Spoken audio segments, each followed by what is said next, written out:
aking pinaka-relaxing part sa araw ko ay yung manood ng anime. Halimbawa, kapag na-stress na talaga ako sa mga ginagawa ko sa pagtrabaho, yung anime, yun yung ginagawa kong pinaka-stress reliever.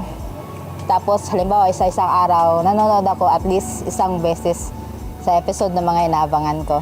Para sa akin, ang pinaka-relax sa buhay ko sa isang araw ay yung pagkasama mo ang pamilya mo, pag nakikinig ka po ng mga awitin, talagang pag-aandun po ang harmony nyo na magpamilya na nakikinig kayo parehas ng awiting na ukol sa espiritu.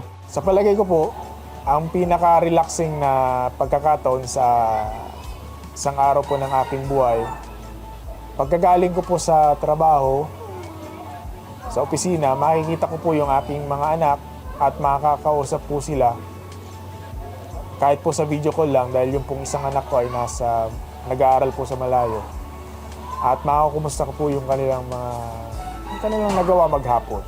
Yung pinaka-relaxing na part ng araw ko is kapag tinatawagan ko yung mga mahal ko sa buhay para makumusta ko sila, lalo na malayo kami sa isa't isa. So kapag nakukumusta ko sila, syempre, rewarding yun para sa akin na makumusta ko yung kalagayan nila. At syempre, yun, ginagawa ko yun bago matulog.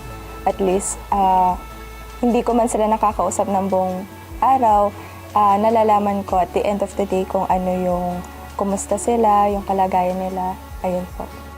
Una po ang pinaka-relaxing part sa aking buhay ay ang isa pa na minsan ay kinagigiliwan ko yung pag nanonood ako ng NBA, yung isa sa parang hilig ko po.